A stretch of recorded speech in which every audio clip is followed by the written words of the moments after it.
From Senegal to Sugar Hill, trace the bloodline. 100 years of brilliance through the color line. They thought the shackles broke but kept the mental chain. Langston penned the future while they legislated pain. Harlem's ballrooms birthed the cosmos in mahogany, while lynching trees still decorated southern botany. Josephine, Waker's pearls and Garvey's Navy ships. Du Bois debating destiny with scholarship on his lips. The Renaissance was a renaissance, it was resistance, fam. Every trumpet blast from Armstrong was a battering ram. They gave us minstrel shows, we gave them Sora Neal. Turned depression into art, made the fabricated real. Cotton Club excluded us from tables every set. To form the Deanest nightly, never free from the deck. But Bessie Smith could shatter glass, shatter cash, shatter lies. Every note she sang contained a revolution in disguise. Build temples from the rubble, make cathedrals from the struggle. Turn the margins to the center, now they study what we scribble. We build temples from the rubble, every generation double the inheritance of genius that they try to keep us from. Fast forward through the decades, watch the pattern reassemble. Malcolm's speeches, Martin's marches, every voice begins to tremble to the earth until the structure shows its fractures. FBI was tracking every coon with every pastor, every actor. 40 acres never came but 40 minutes on a stage. To reconvene your consciousness and channelize the rage. From bebop to hip-hop, the fool lines mathematical. Each generation weaponized the beautiful, the radical. They gave us Reagan out as crack and mass incarceration. We gave them Public Enemy and blueprints for liberation. The Harlem Renaissance never ended, just evolved its form. Every freestyle cipher is a brainstorm, is a storm. Where the children of the talented, the tenth that was prophesied, inherit the fire that the water couldn't wash aside. They tried to write us out the narrative. We offered all on text, 100 years of proof, and that we're destined where was next. Temples from the rubble, made cathedrals from the struggle. Turned the margins to the center, now they study what we scribble. We built temples from the rubble, every generation double the inheritance of genius that they tried to keep us from.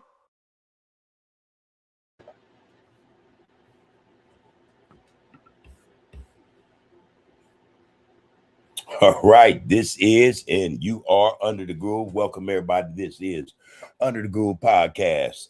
Here I am, and there you are. It's good to see everybody up and at it. Let's do this thing like we normally do. Ali Free, long time no see. What it do, loved one? West Side cool, man. Keep giving it the truth to the people, man. Keep giving the truth to the people. No doubt about that, homie. No doubt. I'm going to give it to them like I did it in the streets, right? You know how we used to do it? You know, that's what we on now, bro. You know, all our energy, especially those of us who, you know, help contribute to this problem we see in our communities, man, we supposed to give it our all just to bring something different to the table, man. You know, we want to inform the people, especially the young ones, man. Let's save who we can save, man, you know, and keep hope alive for those who ain't ready yet, you know. That's the thing, though. Most of us, you could have said the same thing to us back in the day. We just wasn't ready. You know what I mean? We wasn't ready, man.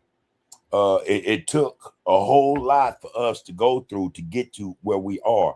Our thoughts are this, man, that those brothers and sisters do not have to go through what we went through just to get to where we are, man. That's a cold road to be on.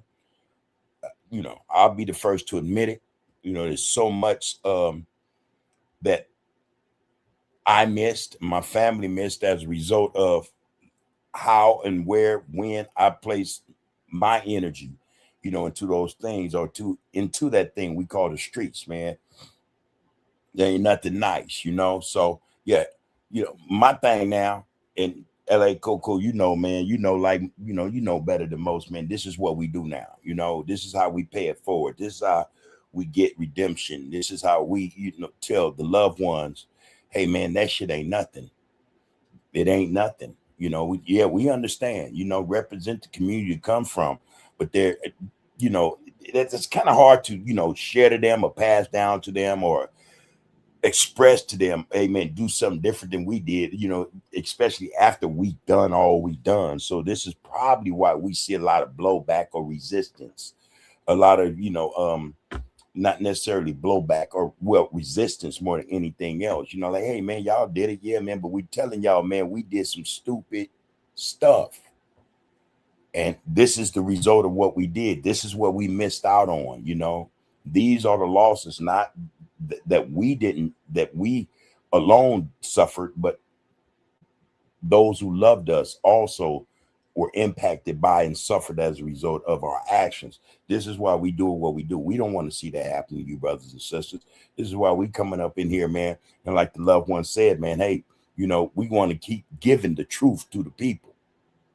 We want to keep dispensing truth to the people. We want to continue to disseminate it as much as possible. We want to let you young brothers and sisters know, man, this ain't it. It's a dead end, man. It's a dead end. Only two things can come from that mentality of that get down. That's prison or death, you know? And I want to say, if you're lucky, you just be a junkie on the streets, but how the hell is that luck? You know, it's a no-win situation, no matter how you look at it. You know what I mean? It's a no-win situation. But yeah, man, I appreciate you jumping up in here, brother. As always, I love what you be dropping on us or dropping to me. Got dropped to the people. You know, that's what we do. That's what we do. So I appreciate you, man. No doubt, bro. No doubt. Peace and prosperity to you and the fam as well, Cuckoo. Excuse me, Coco. I'm on some more shit. My mind is everywhere right now. This is Monday. I want to call this Messaging Monday. You know, Messaging Monday. You know, so the messages, let's drop them in the, you know, in the get down, in the RGC chat, how we do. Talk about something positive, something uplifting, something empowering, you know, something purposeful, something for the people, you know, other than what they're used to getting from Monday through Sunday. A lot of BS, man, that leaves them nowhere, that gives them nothing concrete, solid, or productive to work with. You know what I'm saying? If it's just, man, the power of words, man, put that in the get out. You know, we have a lot of people today, especially in society, say, hey, man, words don't mean shit. You know, words can't, you know, yeah, man. Yeah, they do mean things. They have a lot of force. They have a lot of power. You know, that old saying, the pen is mightier than the sword. Trust that. Trust that. You have throughout history where individuals, man, rather than go the violent way, they manipulated the ability to use words to get beyond, you know, warfare, you know, to get where they wanted to be, and left those who were more prone to violence, you know, that type of get down, man, in the dust. Words of power, you know. So yeah, let's drop these words, man, of wisdom, man. Let's put these messages in the get down. This is Messaging Monday, and I say, let's get to it, you know. Hey, man, peace, prosperity again to you, bro. Appreciate you as always. He say salute to folks from Coco. All right, I keep saying Coco. Cuckoo, excuse me, y'all. Each one teach one. Each one reach one. You know, each one reach one, as well as each one teach one. That's the way to go. That's how we should be putting it down, especially to those brothers and sisters who don't really get it. You know, who don't really get it. Let's give them something to get, man. Let's give them some words of encouragement, some words of empowerment, positivity, purpose, words of identity, history, all that shit then that we haven't been getting, and therefore we haven't been giving back. You know, we haven't been paying it forward because we ain't been getting it. You know, not like we should anyway. So again, bro, peace and prosperity. You, love you for that, man. Real spit. Queen and Zinga say top of the week, kings and queens in the Royal Group congregation. Let's get started. B1. B1 is Black First. And speaking of Black First, man, look, man, there's a lot going on in the world. I mean, so much so that we're coming into the understanding that a lot of our brothers and sisters who are call themselves involved in politics haven't been doing their job. They haven't been doing their job. You know, the only time we see them or hear from them is when they want something from us. That would be a vote. They get our votes. They go back, man, to, you know, Capitol Hill. They go back to DC, or they go back to these houses of representatives in all these states, man. You know, they go back to the city assembly, the city council, and they forget. They forget until it's election time. That's when they remember. You know, when election time come around, they want to campaign. They're going to throw us these promises that have no merit, that has no weight to them. They forget the promises they make, man. They get back to where they are, man, and they do everything for everybody else except us. Be first, man. We have a lot of Black politicians in politics today who are saying straight out in our faces, hey, no, I'm not doing nothing just for the Black population, the black majority, minority, the black race, black Americans. No, I'm doing it for everybody. Like, God dang. Now you show me how many other caucuses, congressional caucuses from other demographics that say that. Hispanic, Asian, white, whatever. When do any of them say, hey man, we're for all races? If we don't get it, nobody gets it. Nah, man, that ain't what they do. But our brothers and sisters in politics, this is the mantra. It started with, and y'all try to recall this, with Kamala Harris. She was asked on, I don't know how to label this, but those news affiliates who are about the state news corporations, let's put it like that. She was asked point blank, you get into the seat of president, they said, what are you going to do for black people? She said, nothing. What I plan to do for all people. This is what we hear now from the CBC, Congressional Black Caucus. All of them are saying this now. They're parroting what she said. I got the receipts, man. I have the receipts. They're all saying, hey, man, look, no, I'm not up here to do nothing for black Americans alone. Why the hell not? We're at the bottom of the totem pole. Why would you not see to it that there's some balance, man? There's a level playing field. Man, we've been doing this shit too long, man, for black politicians to be up there talking about they're not going to do nothing for black folk. And we've been doing it too long with no results. Why the hell would you not? I'm not making this shit up, man. I'm not making this shit up, man. Trust me. Be one. Black first, man. This is what we need to be on. This is what the people need. Representation, man. They tax the hell out of us, but we do not get representation. They don't go to bat for us up there, man. When they do, they got to be all inclusive. Oh, come on, Hispanic. Come on, Mexicans. Come on, all you immigrants. Come on, everybody. And we get the ass end of the stick. When is this shit gonna stop, man? I mean, we got the problems we have in our communities, in these hoods, on these sets, man, these streets. Then we got this problem, man, up in the halls of power with our people as well. It almost seems as if we're fighting a no-win situation, man. We can't win for losing. That's some cold stuff. That's some cold stuff. All right, that's just me. That's just me. All right. All right, XLLXW1. You said much who would love, man. Who for life, man. Appreciate that, bro. Peace and prosperity to you and your family, man. You know what I mean? Keep 100. Keep it about B1 first, though. We got to bring that into the mix, man, like we do everything else, man. How we apply the same energy to streets that we don't own. We got nothing on. To streets that do nothing for us, but one of two things. It's going to send us to prison or to the graveyard. The same way we apply this energy, represent and call it out, sending shots out to these communities, these neighborhoods, these gangs, these sets. Hey, man, let's apply some of that energy to B1. Blacks coming first. Let's improve our lot, man. It's on us, man. And I'm going to tell y'all, man, from the street level especially, hey, man, we got brothers and sisters. We send them, man, to the halls of power, man, and they do nothing for us. They're part of the program, man. They're part of the white supremacist apparatus, man.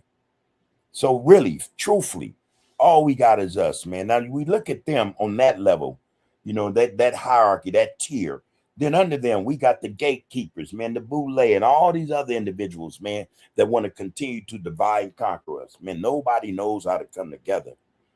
They want to be separate from us. It's a classism thing with them, It ain't color. They professing to be just like us, man, in terms of melanin. But it's a classism thing, man. That lets me know, man, we are all we got. Us, those of us from the dirt, the roses that come up out of the concrete, man, we all we have. No one else is going to get our back, man. And we got to start pushing, man, with that understanding, with that realization in mind that, hey, man, if it ain't going to get done, man, Well, it won't get done unless we get it done. That's the truth, man. That's the truth. So, do us all a favor and let's start pushing B1. Let's start pushing us first. Us before the streets, man. Us before these politicians, man. Us before these dollars. Us. That's how this thing should go, man.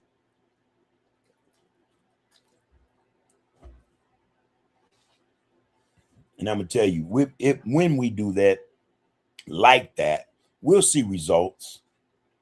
It's gonna come a time people are gonna actually have to make a choice. Because if you look at what's going on in the world today, especially here in these United States, hey man, it's about to go down. And they coming for us. They coming for us. It's real subtle right now. A lot of y'all ain't seeing it. A lot of our brothers and sisters ain't seeing it. Funny thing is, the cold part about it is those who we put in those seats of power, they see it. They know all about it, and they okay with it. We're on the chopping block, man. We're on the chopping block. And, again, we have not been able to recognize the fact that that is the case. Again, when Donald Trump took DEI, when he took affirmative action, when he did all that he did, that was the indication. That was the signal that, okay, man, it's going down. Let's prepare for war. Shit, we didn't drop the ball. We ain't got the memo, man. And that's sad. That's sad. So it went from that to attacking the vote. And most of you enjoy the vote. Most of you really trust that the vote is something that works. Okay. When has it? When has it? And then, we can't really say, well, it worked so well that, the crackers went behind us and took the vote from us. No, man, we wouldn't, we done voted, man, damn near, every Democrat that was president, the electoral vote got him in, but it was because of how we get down, that state that had so many electoral votes, man, were able to, push the line and get that Democrat in the seat. But what did we get for it? What can we show for it? Nothing. Not a dang thing, man. So, they're attacking the vote. They've taken the vote, essentially. They've gutted, and this is the terminology most people are using. They've gutted, Section 2 of the 1965 Voting Rights Act, all right? What that means then is they've taken over districts that are majority black, and they're drawing them now, or they are now a part of the GOP, voting districts. They didn't, gerrymandered. They didn't redline to get out, man. They didn't took it. So the vote in terms of black Americans is, actually just, it's weak as wet paper. In that we can't even vote into office individuals we think would represent us best. And I don't know how good that would work or how that even matters, because we called ourselves voting in individuals we thought would represent our interests, and bring improvement to our communities. That hasn't happened. But these same individuals who had their job to do that are now up and on talking about, we're going to Louisiana and Tennessee. We're going to protest for what? What are you going to accomplish? That means then you're going to ask black people now who've been kicking back, because we've been watching this shit unfold, to come on now, back out in the streets and go to war, go to fight for something y'all didn't take care of. Hey, man, you crazy. Ain't nowhere in the world, man. Nah. Don't bite. Don't fall for the okie doke. Don't fall for the okie doke. It's too much at stake, man. There's too much going on. We got to get rid of a whole lot of them people, man, so that we know, man, whoever comes in the seat next, man, are really representing the interests of Black America. That's their job. That's why we vote for them. We send them there to do just that. Not a one of them have done it. Not one. Maybe a couple. I don't mean to blanket all our brothers and sisters who are involved in that get down politics. Not all of them are like that, but boy, they too are fighting a losing battle, man, with those lackeys, man, up in there, man, them, them coconuts, man. But now they're going to protest. For what reason? What's the purpose? What do you think you're going to get back? Not going to get it back. Supreme Court already said what it said. And they was a part of the takeover. They was a part of the steal. They were all in. Hook, line, and sinker. They were in. They helped to make it go down. But what do you think you're going to change by going to protest now in Louisiana? And I say, man, the fact of the matter is this. Had they been on their job, had they not been so distracted selling their votes to the AIPAC, J Street, and all these other Israeli PACs to do Israel's bidding, had they been mindful of the people's work, none of this probably wouldn't happen. Or they'd have had a harder go at it. Think about it, This shit is bad, man. And now they're going to be asking Black Americans, African Americans, FBAs, those of us who've been here very, very, very, very long time, generations upon generations, to come out now and go to battle because of their fuck up. Some of these people are constitutional lawyers, y'all. Did y'all know that? And you mean to tell me then y'all would sleep on the job? Or what did y'all willingly allow yourselves to not pay attention to what was happening? Either or. And if that's the case, either or, you're not fit for this shit, man. You can't call me to come do jack. You called us to come get you in the office. We did that. You promised to do the things that needed to be done for the Black communities. You didn't do that. Now they've come behind you and taken people's votes, disenfranchise whole Black communities to where they can't even vote a representative to go and represent their issues because y'all didn't do it. Man, this shit about to get crazy. Watch what I tell you, man. If you don't believe me, just sit back and watch. This shit about to get crazy. Watch what I tell you. HX say, man, indeed, they feel like we've become soft or don't truly understand what they're doing through, but we do all too well. We understand all too well. We've been watching. See, we deal with them the same way. That's the thing about Black folk, man. I got to say this, man. See, a lot of other demographics, ethnicities think, man, we watch them like, nobody's business. We could tell them about themselves from A to Z. They fail to realize we do our own like that first. This is why we're able to do that to y'all. Yeah, man, our people, man, they know better. They know we not falling for none of this shit. They know this shit, man. They know this shit. These other people don't know it. They know they in trouble. They should be. Nowhere in the world, man, they should be sitting up on national TV, on state-ran TV, Fox, NBC, ABC, CBS, CNN, any of them talking about, oh, we're going to go down to Louisiana and Tennessee and march about them taking. No, man. What you need to do is be telling them TV screens, them TV cameras, we're going to go on and resign because we didn't do our damn job. And our people ain't going to stand for this. They going to know the truth. Ain't no sense in us going playing like, okay, we got blindsided too. No, MF. You was a part of this shit. The game, though, was to manipulate you as well. Make you look bad. Nah, man, we can't support these people, y'all. I promise you, man. If we were to do that, listen, man, then we are condoning this shit. When our people are wrong, we have to hold their ass to that, man. When we're wrong, they have certain laws and shit in place to correct us, to set us straight. Now, we got the law of the people, man. The law of the people, man, I tell you, it trumps any law because we do shit the way we do it, right? Hey, man, we have to deal with our people, man. We have to tell them, like, hey, y'all dropped the ball for real, for real. in such a way, nothing you can say. You don't represent us anymore. Matter of fact, first thing we need to be doing is having a recall before elections. And if that is too soon, you know what I mean, it's too much, not enough time to do that, well, we'll sit this one out. And if you happen to win, we're going to get rid of your ass. We're not going to march on nobody for y'all, man. After y'all drop the ball. They let Trump do this shit. They watched Trump do this shit.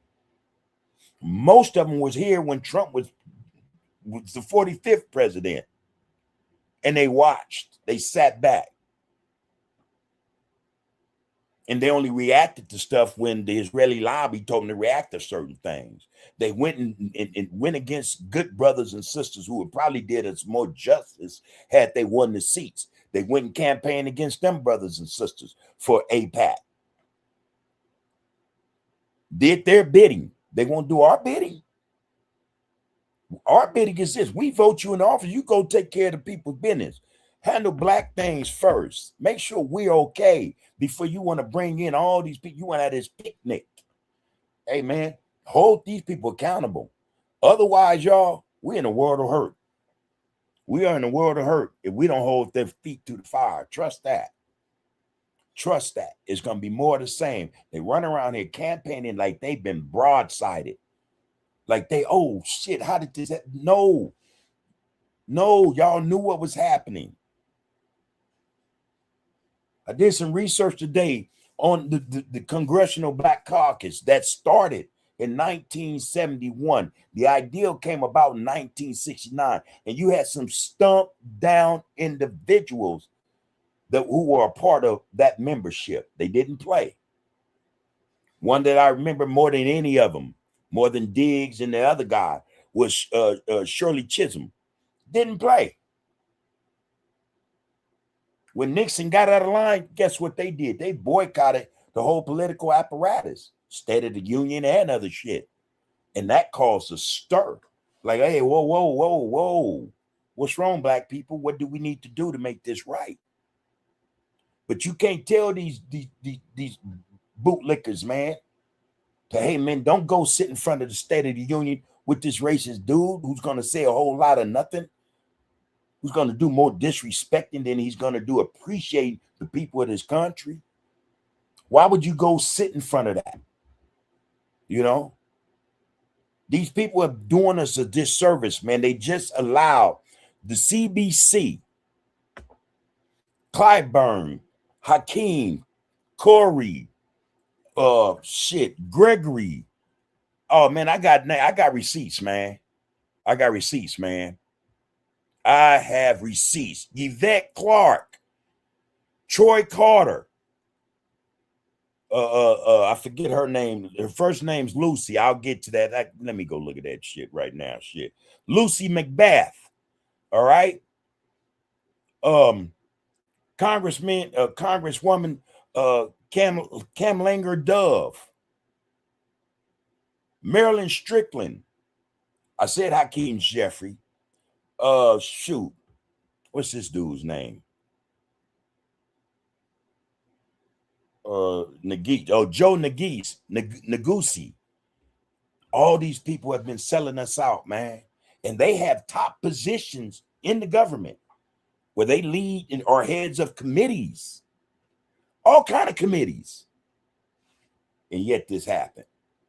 Hey, man, look, man, they with them people, man. They are with them people. And now they're coming there trying to play us like fools. This is what they've been doing for decades, man, for generations. I'm telling you, the seriousness went out of politics, especially blacks involved in politics in the early 70s. That's when, hey, man, things changed after that. Since then, man, these so-called brothers and sisters have been selling us out. Selling us out, man. Most of them come into politics broke like the rest of us. Student loans, everything else. Come from a job in a law firm or something, man. They ain't got nothing. Probably didn't even own their homes when they got into the seat of power. Each and every one of these people I just named have millions now. We're still poor. Our community ain't got shit to show for, man. But they own businesses, they own homes, they have bank accounts, 7 figures. Come on, man. They take us for bigger fools than them crackers. We got to stop this shit, man. This shit ain't cool, man. This shit ain't cool. I'm telling you. All right, Fat Rat, what it do, loved one? You say peace to you and RGC, Big Bud. Right back to you, bro. Henry Sedello. Excuse me, y'all. Was in the house. Peace and blessings, everyone. Brother Bub, salute to you and your family. Right back to you, Henry. Salute and peace and prosperity to you and your family. Again, Fat Rat, they go to you as well, bro. You know. HX say, man, positive vibes, productive mindset, consistent grind, daily motivation is the motto. Focus on the focus, y'all. That's all that is. Just focus on the focus. All right, salute right back to you, James. I see you up in here, bro. Send the minds out, man, to you as well as the CPT, man, family members, man. You know, may everything be everything with each and every one of you, bro. You say, man, we know the issues at hand. Addressing them is important and how you address them. All right. Also, remember this, bub, and I ain't mad at them. Our black brothers and sisters are trying to survive, maintain. Well, I have to say this, man. I'm mad at them. I'm mad at them because in that process you just called, you know, trying to survive and maintain, they've sold us out. There's no other way to put that, you know, to label that. They've sold us out for their well-being. And I have to think, I tend to think that anytime we have these brothers and sisters coming talking about I'm running for this seat, that seat, my initial thought is, oh, you want to get in there and get rich, man, forget about the rest of us. That's to get down, bro. That's what these politicians do. They're all corrupt.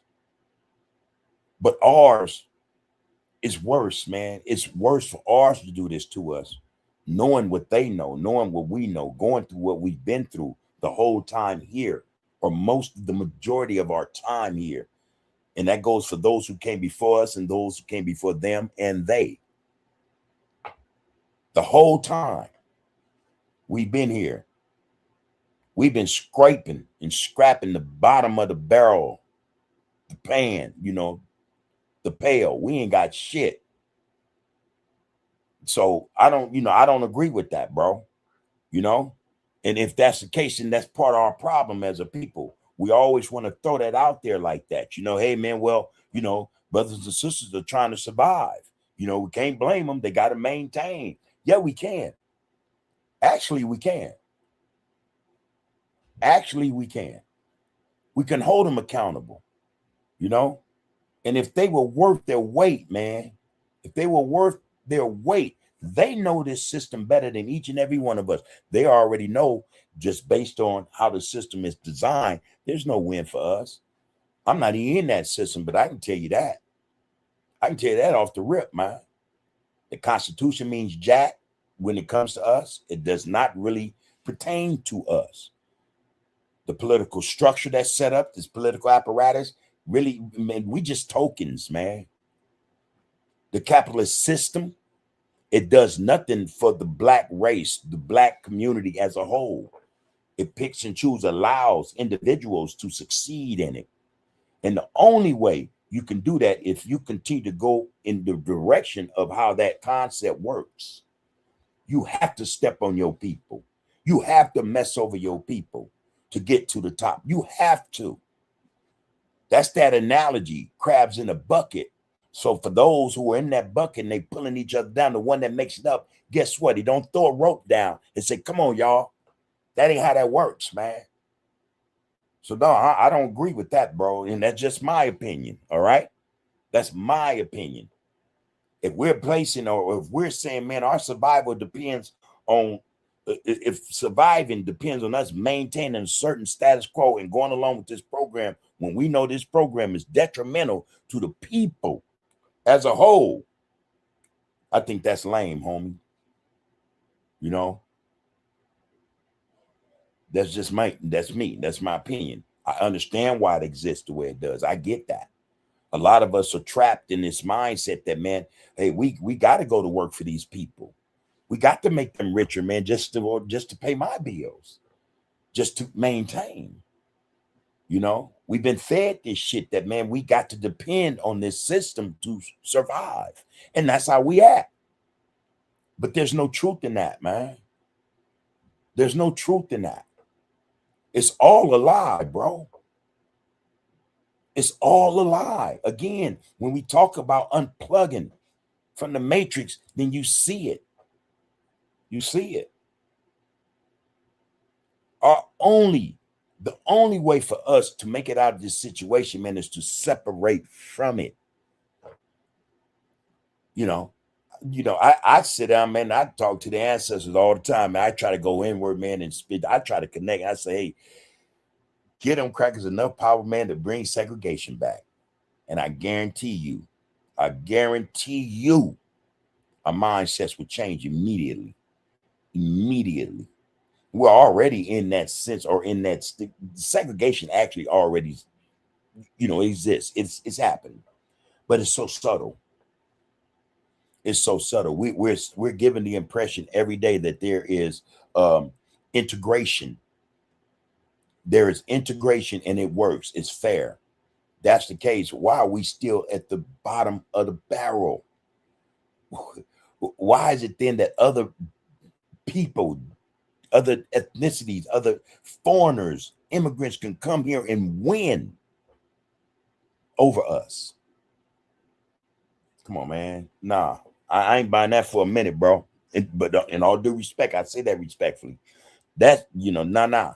That ain't what's happening, homie. That's been our problem. That's been the thorn in our side. That we are participating. We're condoning this shit.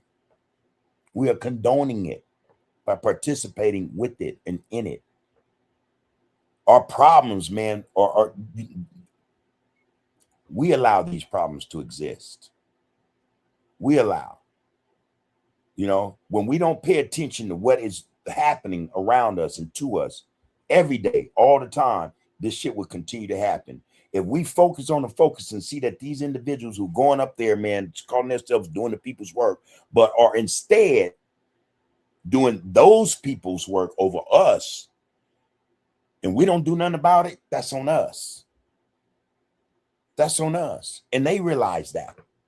They realize, hey, man, that shit, as long as they're going to continue to be gullible, I'm going to continue to do what I've been doing, do what I'm told. We can't blame this on nobody else, man. We just can't. I'm saying, man, so if we're going to be talking about, well, it's survival, then you got to finish the phrase, bro. Finish the phrase. Because with that term survival, there's a whole phrase. It's survival of the fittest. All right. So our people think in terms of just self-preservation. They don't see that, hey, man, together we're stronger, we'll last longer, we'll go further. If we unite, we'll all survive. We'll all be fit, able, capable of going far beyond what we're experiencing now. So, if we're not looking at it like that, if we don't think like that, if we don't function like that, then yeah, man. And again, just look around. We see it every day. We even see it on the dirt level, from the concrete level, from where we come from.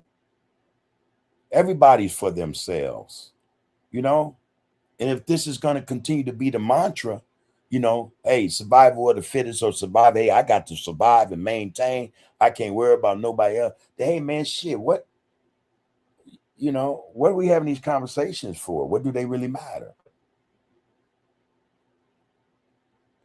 I'm not talking just to talk, man. I trust my soul, man. I trust my spirit about this. We have to dismantle this shit, or we have to disconnect from it. And as a result of doing that, this thing will crumble. And even if, let's say, okay, we got too many caught up in the system. They did too much in agreement with what's going on. They said, nah, man, I ain't backing up there. Okay, but what about this? We annually, in these 48 states, They're 50. The contiguous, these 48 annually, $2 trillion we spend. Black America, 2 trillion. Okay, if we don't want to, then God believe, man, let's take our money and establish our own shit. And I'm telling you, this is the thing about us. And all you brothers and sisters, man, we're the best of the best, man. We're mathematicians. If there's a problem, we find solutions. No one else can do that. No one else can do that. No one else can do what we do. We find solutions to our problems and we make good on them. We get it done. Take our $2 trillion, man. How the hell we don't figure out, or we haven't figured out, by taking our $2 trillion, hey, man, this shit is nothing. We make our own, it will collapse. It will collapse. Oh, man. No, it got to be bigger than that, bro. It has to be bigger than that. We can not continue to think as individuals.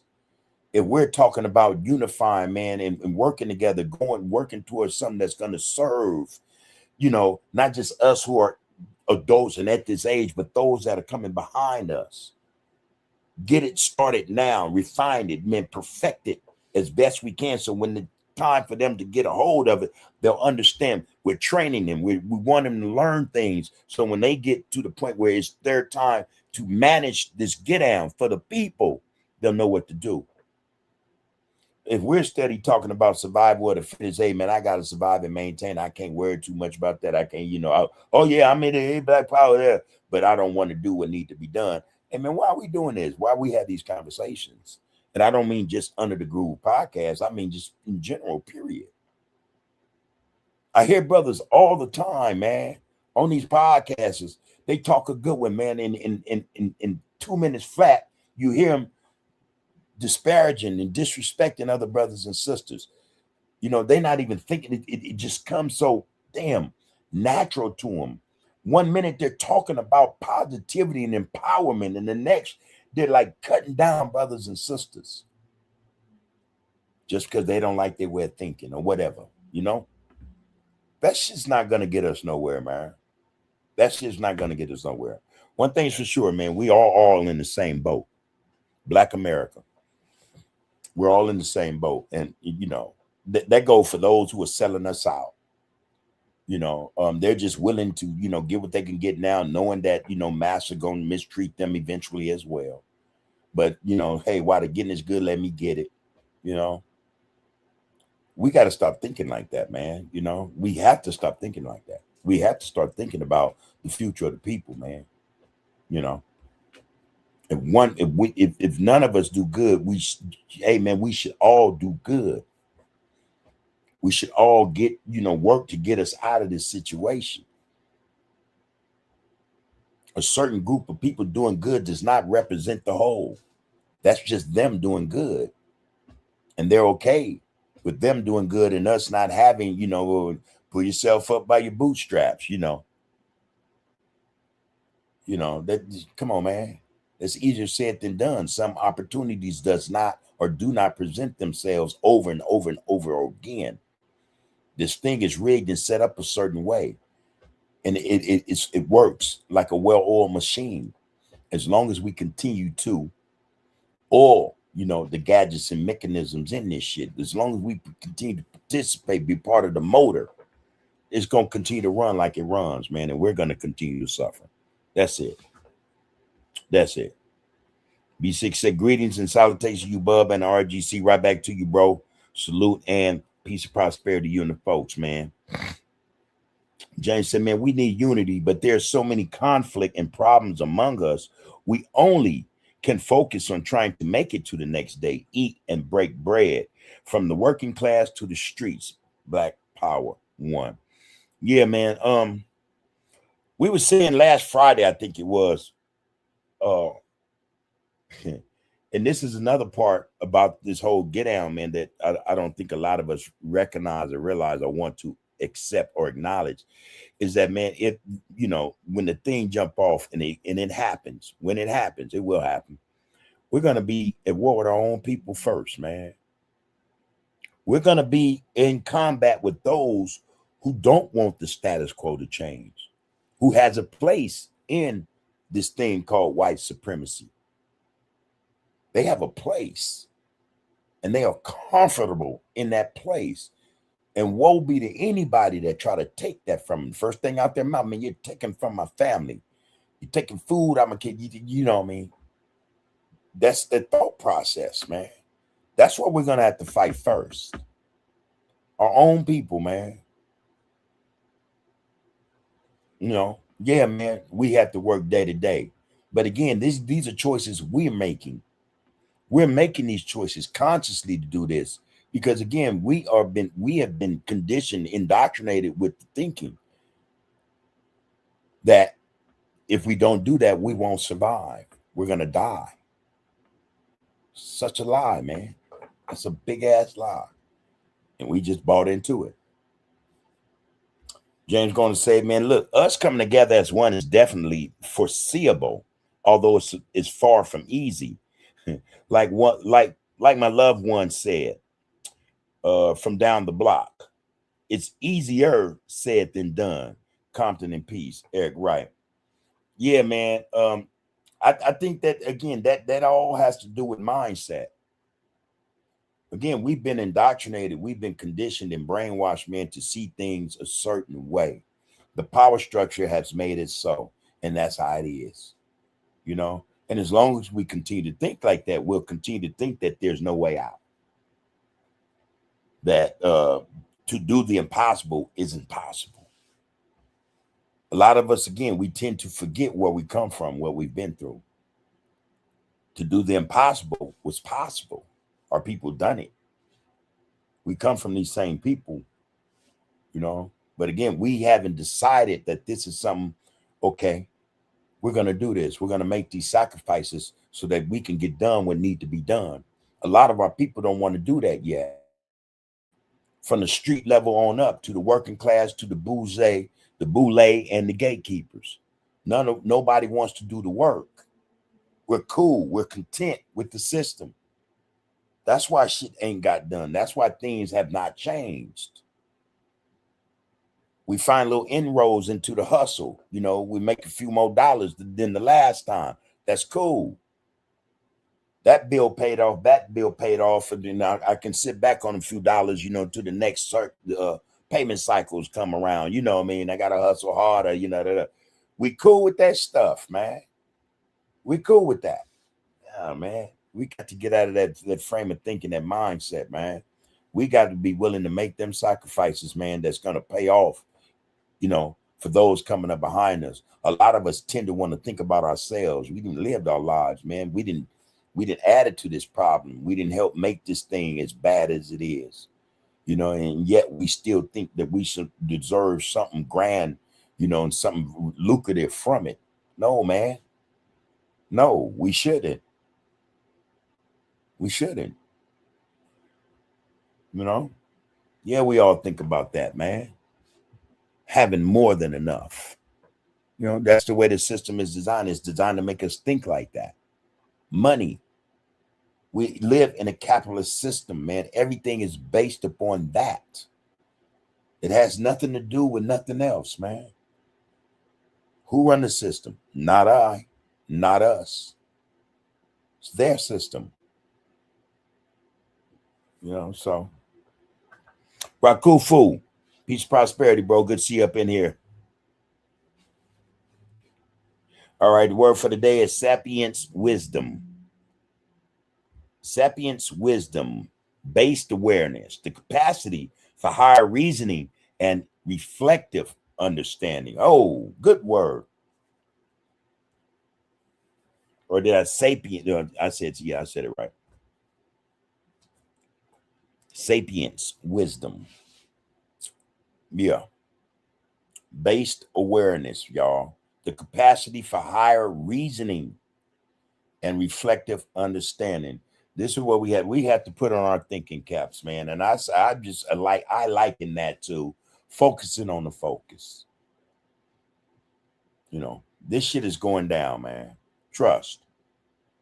Sentence. Sapience distinguishes human cognition through abstract thought and moral deliberation. I love that, man. I love that word. Appreciate you for dropping that, man, on the people, man. RGC, man, we should appreciate that one.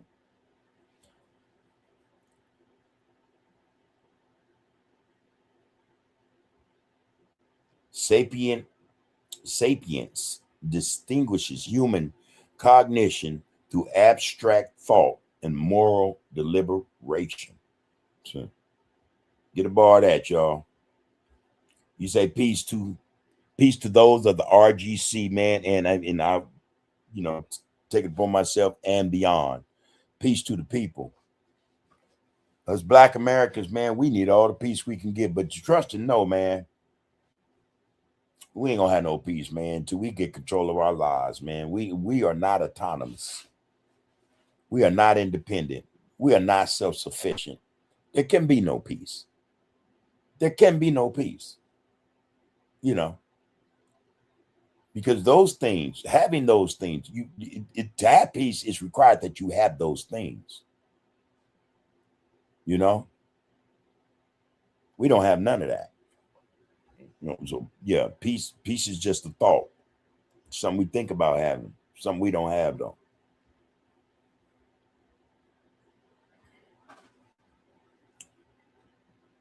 Bub, sis, you watched Mark for Death. That's that what's that dude name? Not Van Damme. Oh shit. Steven Seagal, man. I'm not a big fan of Steven Seagal. And yeah, man, no, bro. Ugh. Yeah. We did catch some, we went from that to something else. I gotta ask my wife, man, if she come through the door, I'm gonna ask her. I have one. Oh, The Killer. Pretty good movie. I'll give it an 8.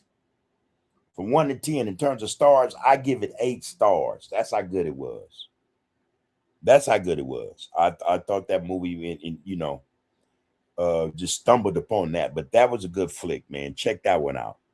You got another one? Let me know. I'll give it a try though, Ra. I'm gonna look at like, okay, Ra, yeah. So IBCC, is it LBCC 4247? He say, what's the plan now? Glad you asked. But again, the plan is drastic. It's drastic. It's sacrificial, man. It calls for sacrifice. It's drastic, man. And if we listen to most of our brothers and sisters, throughout this country, they're saying the same thing, man. We have to unplug. But see, it can't be where you got 10 million brothers and sisters out of, let's say, 42 to 47 million brothers and sisters in this country, and only 10 million unplugged and is willing, so now we're not, and the rest of our brothers and sisters, 32 to 37 million other brothers and sisters, continue with the program. It's not going to work. The plan is to disconnect, to unplug from the matrix, man. We have, again, I don't know how many times hey, listen, just think about this. We have the economic power of $2 trillion, man. So if a lot of you thinking in terms of capitalism and economics, chew on that. Chew on that. Ask the Fed what $2 trillion from a demographic in these United States could do. What type of harm it would bring to this system we call capitalism. In fact, we're not really out to destroy capitalism, right? We're just in it, man, to get control of our dollars, to set a foundation for us to stand on the way we want to do it. A lot of us would say, oh man, we can't do that. Can't be done. What about taxes? What about this? What about that? Hey man, we are the impossible people. Shit. For most of us, you can't tell us in real life you can't do something or that's impossible. Most of us look at that as a challenge. Oh yeah? I'll let you know in a minute, That's the mindset.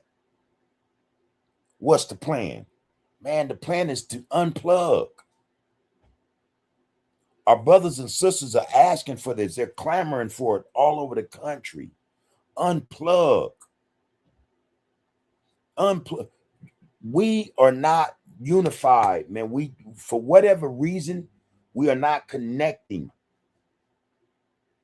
We are not connecting. Maybe it's because we are plugged into the system in such a way that there's no other room, man, for us to connect. We've connected into their circuit, their system, you know, their program. We are unwilling, man, to disconnect from there so that we can have our own program, our own system, our own matrix, our own get down, man. I was looking at something today, man, and you know, this is crazy. So I thought about it. First, I saw the piece. It concerns, or it involves Elon Musk. And this is, you know, this is a message to the people, man. This is my messaging right here. Here's a guy whose father is a stumped down racist, come out of South Africa, okay? He is said to be, reported to be the richest man on the planet, Elon Musk, okay? Elon Musk hate black people. He's suing the U.S. government right now because he wants his AI systems to discriminate against black people. Their receipts, go check them out. All right, that's one. That's one. The other thing is this, man. Elon Musk, man, not only do he want to, you know, sue the federal government and say, hey, man, I want to be able to put in code in my AI systems to discriminate, code them to discriminate against black. Not only that, but I don't think blacks are worth shit. I think that blacks be crying about nothing. Get over it. So what? That happened, and right? This is what Elon Musk think about black people. Black people ain't got enough sense to hear Elon Musk, to really see him for what he is. Because I say that because, you know, you got a whole lot of blacks driving these Teslas. Whole lot. Paying these notes to Elon. Driving his product. And Elon don't give a damn about you. He said, man, I don't want black workers working for me. That's the other thing. Go check it out. I don't want black workers working for me. And I want my AI system to be able to discriminate against blacks. And we go buy that Tesla, man, and we think we the shit driving this racist, you know, product. This product created by a racist individual. You know, most of what his daddy patented or whatever was stolen. They stole that from our people as well. That technology, his knowledge. And we supporting this cat. He's the richest man on the planet. And our brothers and sisters will go and drive this Tesla like they the shit, man. Not even realizing, man, the cat who created this thing, who produced it, can't stand them. Probably don't even really want them in the car. Only reason he probably would sell it to a black person is because he's trying to reach a bottom line. He's trying to reach a certain amount of money. In due time, if you just listen to how he's talking, in due time, he's not going to even want his product sold to black people if he can have his way. But here we are again, man. This is what we do. We support the enemy. We take care of the enemy better than we take care of ourselves. We are a $2 trillion monolith. We are, man, that's monstrous, man. 2 trillion. 2 trillion. What's the plan? Shit, man. Unplug. But yeah, of course, before we do, let's make sure everybody's on board. More than half of the people have to be on board. We have to have up to about 30 million of our people, at least, to make this thing work. Dang a boycott. Dang boycotting Tesla, Target, Walmart. Man, keep our money. Damn buying Jordans, Louis, and all this other stuff y'all spend. That's the plan, man, to unplug. You know, that would be the plan. Excuse me. Ross said, man, check this out, bub. This is what AI said when I asked it to give me on or the greatest accomplishments we have achieved. It said this one of the greatest accomplishments of Black Americans since slavery is the civil rights movement. All right. That's what you said it said. All right. Now, and I have to ask, in what way? Because if that's the case, then why are those things that civil rights supposedly had fought for and we had accomplished, obtained, attained, or gotten as a result of civil rights are being stripped from us? How could that be the greatest accomplishment? It's literally being stripped away layer by layer. Literally. How, if you know, and again, it's also a misnomer. Listen, man, this whole thing, a lot of this shit is a farce, man. Straight up. A lot of the stuff, man, is a farce.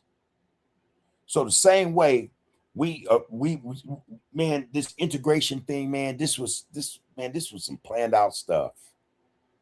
That civil rights movement, man, was a real life grassroots movement.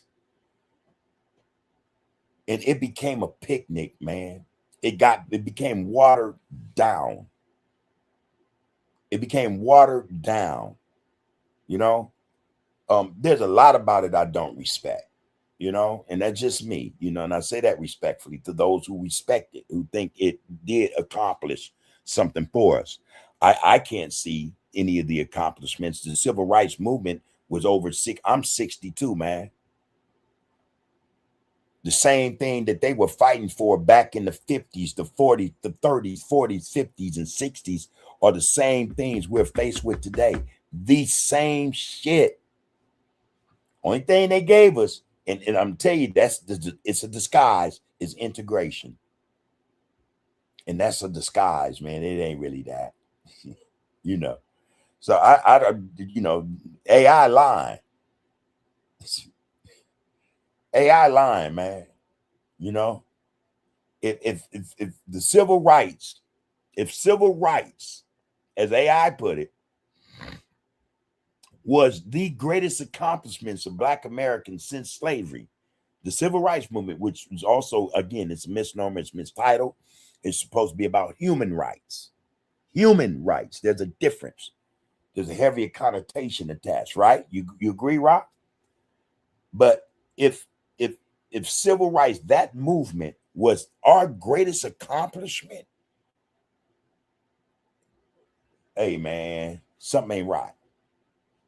Look at us. It's been 60, 70 years since that movement.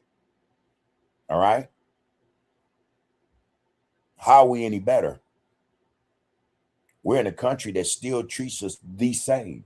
Nothing's changed, except for, again, they gave us this thing called integration. It does not work for us. Everybody gets integrated in this system better than us. Everybody. This system it systematically excludes us. It's what it is. I don't know how that's the greatest accomplishment of African Americans.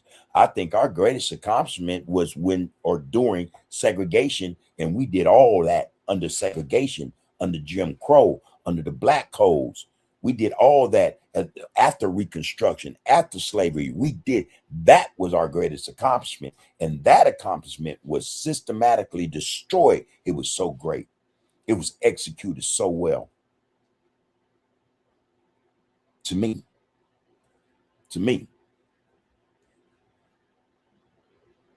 No, I don't agree with that. But yeah. Roscoe says, man, what to do, Roscoe? Raymond Skull 102, man. Peace and prosperity to you and the rage, your family, first and foremost, man. you know, we like to think that everything is everything over here, man, at UTG. All right. You're going to say salute to you, bub, and may peace be with the kings and queens in the royal group congregation. I second that, no doubt. I second that, no doubt. All right, man. Jerome Dominique says, man, Groove H1. Much love. Right back to you, bro. Much love to you. Good to see you up in here. Peace and prosperity, you and yours, man. James say, man, at the end of the day, bro, I'm not going to waste my breath and stress myself out, homie. I'm going to live my life as I please, love my brothers and sisters, and represent my city. You only get one life. Yeah. I ain't going to argue with that. All right. All right. Jerome said, man, no cap. Groove. IBCCC, man, they fell asleep at the wheel, but we need a plan. I don't disagree with that. I don't disagree with that. A plan is needed. James say, man, I don't sit around stressing on none of that. Them people ain't got nothing to do with me. I couldn't name you one person in politics. I don't care for them weirdo ass bozo lames. All right. You know, Compton, your city. You don't know any of them people? Has Compton changed over the years, bro? James? What's different about Compton that you could say, you know, you miss about it? You know? What's worse about Compton? You know? What's better about Compton? And for each and every one of those questions, man, I think the answer, if you deal with it truthfully and just, you know, non-biasedly, you recognize, man, that a politician in some form of fashion has something to do with that, you know, in some form of fashion. You know, if all of what you view wrong with Compton today, there's a politician behind that. If all of what you see missing from Compton today that used to be something that those from Compton and or Bompton loved and appreciated about the city is no longer there, a politician has something to do with that. You know, and in most cases, man, they were just like us. They look just like us. You know, my point is this, though. Yeah, man, a lot of us don't want to get involved in politics. We see it for what it is. It's a scam. It's a con. You know, it's BS. You know, I agree. You know, I just agree with that wholeheartedly. And yet I realize, man, that be that as it may, man, these people are getting to do what they want and they're doing it unchecked. You know, for those of us, you know, those of our people who are into that type of thing, they're letting them get away with shit, you know, that they shouldn't get away with. You know, and then for me to be on this side saying, hey, man, this, that, and the third, and I'm flipping my finger up at the process and I haven't been involved. Yeah, I have some responsibility to that. I'm accountable also. You know, I've never been one to actually indulge in the political system, one to not vote, but I've always known who politicians were, their names. You know what I mean? I've always known that, especially those in California, You know, I remember Tom Bradley from back in the day. He was another one. You know, he was one of the first mayors that was allowing them cops to shoot a lot of brothers back in the day. Them cops was running raw, man. They had, look, man. Yeah, Daryl Gates, and the guy before Daryl Gates. Shit, Tom Bradley didn't do jack about none of that, you know. But yeah, man, you know, I just think that it's just a good look to know who the politicians are, you know. That way we know, you know, we get to their names, we get to what they stand on, what's their stance, what, you know, what square they own, you know what I mean? What are they pushing politically? Is it to the benefit of those in Compton you love, your family, or is it not? You know, I think that's just a good look, man, to be aware at the very least of who these individuals were or are, you know, and what they pushing. Most of the politics in Compton today don't benefit you and yours, right? That go for most of the districts or the cities in Los Angeles now. where they were predominantly a majority black. Politics do not cater to us anymore. This is why the politicians who are in office do what they do. But they'll still come get them votes from us, but they won't do jack for us. There's a lot behind this shit, but I hear you, bro. I hear you. Jerome said, man, yeah, even Tupac was talking about him. And I'm sure our Panthers were talking about Trump too, pretty much. There's this thing going on. I did a piece today, man, on Tapped, the Art of Political Discourse, where the United States counterterrorism strategy is out for 2026, right? They have three main things or themes in there. In terms of fighting terrorism, counterterrorism measures. One is the narco traffickers / trans gangs, right? So we know they're talking about the cartels and MS-13, and you know, I mean, that's one, you know, they're going to be fighting this year. It's going to start waging war on those individuals. The other is the jihadist element. So that would more than likely involve or include who? All right, Muslims. You know, whether or not they in contact, or you know, I mean, come on, man, they'll make some shit up. That's to get out. And then the third is they're going anyone who is considered an extremist, a left winger, or anyone who is an anarchist, Antifa, or anyone. Now, catch this. Again, man, you ain't got to take my word for it. I'll pull it up for you guys. You can see it for yourself. Anyone who is anti-fascist. Did you hear me? If you are anti-fascist, extremist, or you know, a left winger, you will be considered a terrorist. If you don't believe me, man, just one of y'all say, I don't believe you. I'll pull it up and let you read it. But point is, though, so that means then any organization, for instance, that let's say supports Palestine, who is pro-Palestinian, all right, then you're a counter-terrorist. And they're basing this on what you might do in defense of Palestine or the Palestinian people. But not only that, but you are pro-Hamas. And if you're pro-Palestinian, pro-Hamas, then you're more than likely pro-Lebanon, pro-Hezbollah, you know? And this is the way they're mapping this and they're going to make this work like this. So if you're thinking along them lines that you're pro-Palestine, you know what I mean, then that means you are who? Anti-who? Israel. This is an attack on the First Amendment now. See, a lot of us ain't getting this shit how it's playing out. Right? So not only that, let's say you're pro, you know, Palestine, that would make you then anti-Israel. And if you are about, you know, if your dissent is against the fascist government, the police state, then you are an enemy, you are a terrorist. So they're designing this based upon this. What your activities might make you think, as well as what you believe in, what you may do. All right. This is how they're going to categorize and start rounding up people based on that. So it boils down to this. That means then they're going to start doing what they call pre-crime. If they're able to label you a terrorist just based on your beliefs, your affiliations, who you protest for, they'll be able to say, well, you know, we can determine that sooner rather than later, this person is going to commit a crime for that cause. So go arrest him. It's pre-crime. That's that movie. Think of that movie, y'all. Minority Report. Minority Report. Hold on. Because I got a feeling somebody ain't trusting what I'm talking about. And I'm going to drop this in here right quick, man. No, y'all can't see that. I got to go in here and get it.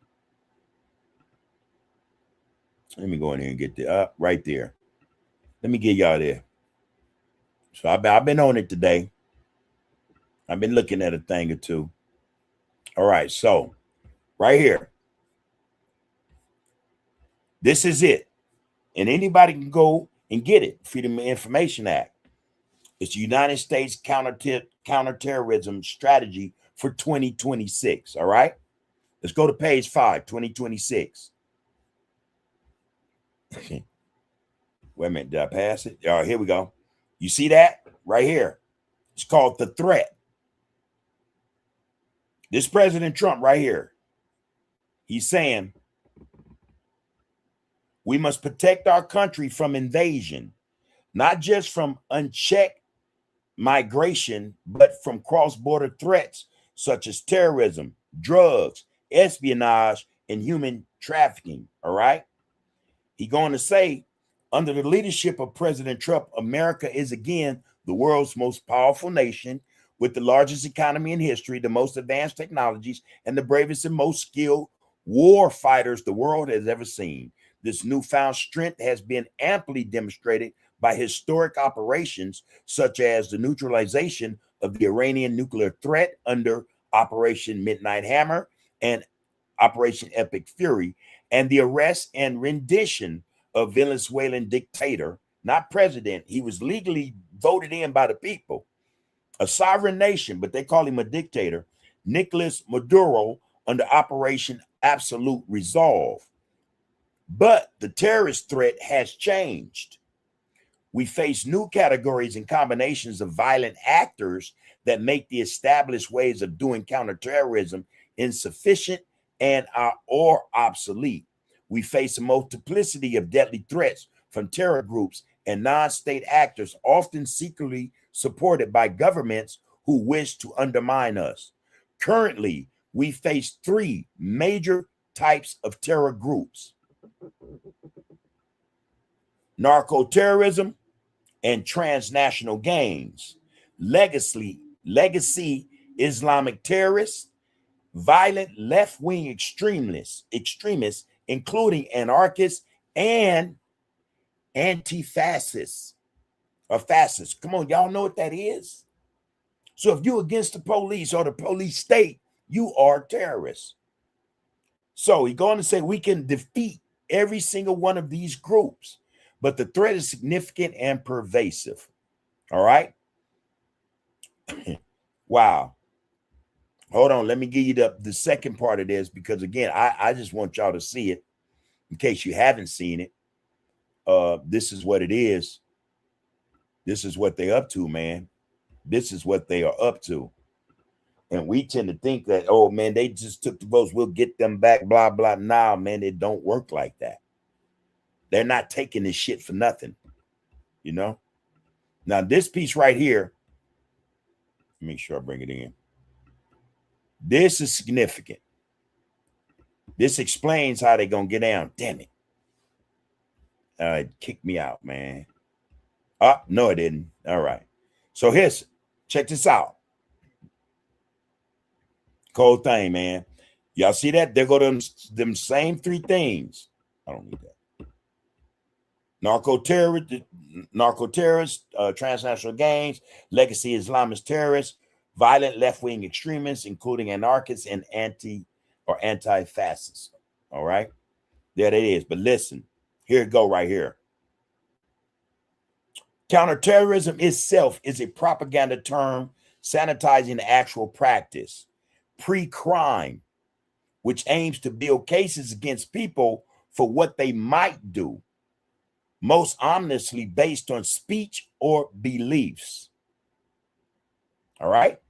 And this guy's name is Ken Klappenstein. All right. Anyway, he said, I've written about the bureaus, that's the FBI's pre-crime push at limp. FBI actually have a program where they're developing technology based upon pre-crime. Do the research, y'all. Do the research. All right. Anyway, the strategy doesn't bother hiding it. It promises to identify terror actors and plots before they happen, and to use law enforcement tools to cripple them operationally before they can maim or kill the innocent. So here's how this strategy works. The strategy excuse me, also hints at a crackdown on pro-Palestinian groups. All right. In the section laying out 5 functional aspects of the current counterterrorism environment, beyond the previously named 3 categories, it warns of new and deepening alliances between the far left and Islamists, i.e., the Red-Green Alliance.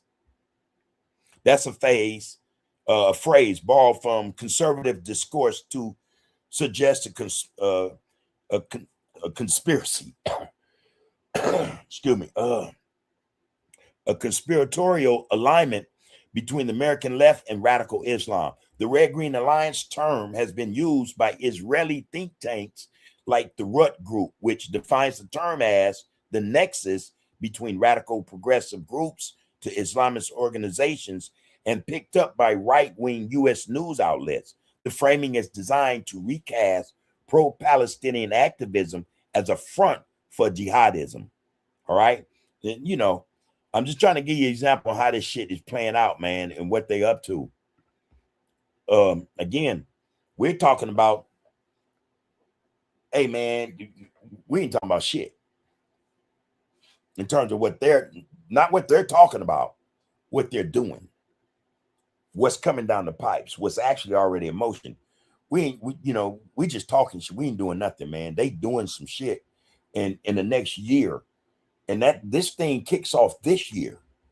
So if any of you want to go out and protest for Palestine, you know, for the Palestinians and the genocide taking place over there, then they'll liken that, or they'll attach that to you supporting Hamas or Hezbollah or Iran, you know, so that would label you effectively. You'll be labeled a terrorist.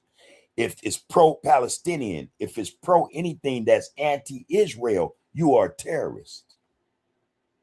If it's anti-fascist, if it doesn't support fascism, then you are a terrorist. They're telling you this is about to be a police state. It already is, but they're about to come out the woodwork. We see them already dressed or labeled as ICE. Oh man, y'all this shit is easy to see. We just so distracted, you know, we caught on dumb shit. And listen, man, the first people they're gonna come get, the first people they're gonna start arresting, trust and notice, man, are black organizers, the Black Panther Party, any type of black nationalist movement where they're against, you know, they are descending from, you know, the government get out, where these individuals, you know, the government, they want to silence dissension. That's the play. That's the play. And that is what is in effect. And we're stuck on some bullshit, you know. But there that is. I want to drop that and hit y'all with that, man, before I, you know, go on, man. You know, again, man, every president, even Kennedy to some extent, to a large extent, damn that. All of them was about the system first. And that system is one thing only, man. But it's under the guise, or it's on the foundation of white supremacy. Capitalism is the system, man. That's all that matters. But it's represented through white supremacy, right? You know, or conversely, you know, white supremacy represented by capitalism. Capitalism represented by white supremacy. However you want to take it. But that's the system. All right. James said, man, Obama is a joke. Dude is straight up cracker.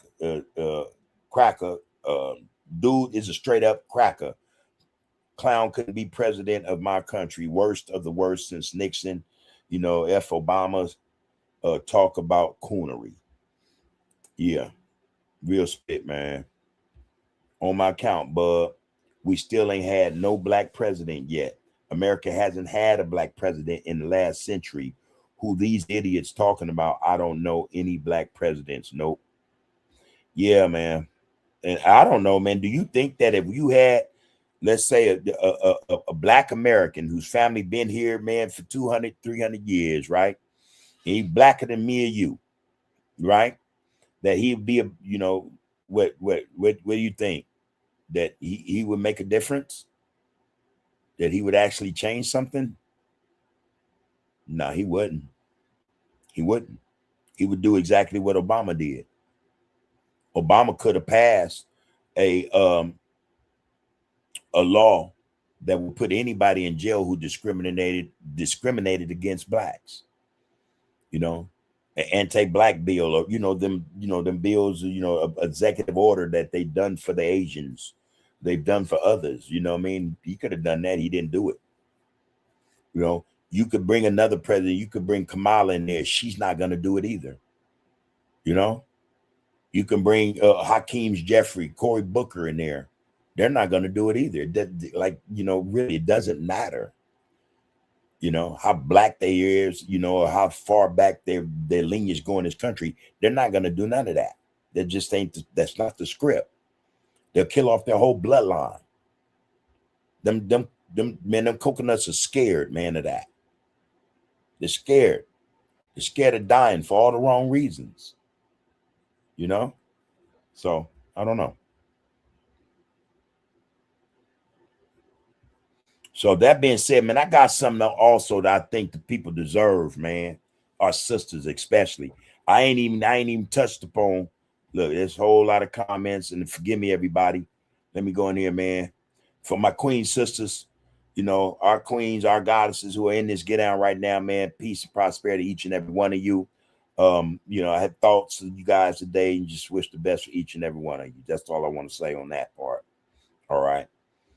I see you, Lisa Moore, Queen and Zinga. I see you, C1. Hopefully, I may everything be all right with you, and you're holding your head up, and you're getting to the point where you understand that you are the master of that thing, that your flesh, your brain. Take control, sister. You be all right. But I got something for y'all. I want to play this because I found it to be powerful. I mean powerful. Out of all the poetry I've heard. I've written some poetry. I got poetry I've never published. I got it, then had it for 2 decades. This is the hardest shit I've heard, man. Hardest shit I've heard. So let me play this for y'all. Hold on. Let me go get this thing, man. Make sure I get the right one, because I tell you, I got so much shit in here. Oh, wait. Okay. Boom. I think it's this one. I think it's that one. Okay, let me bring this in here.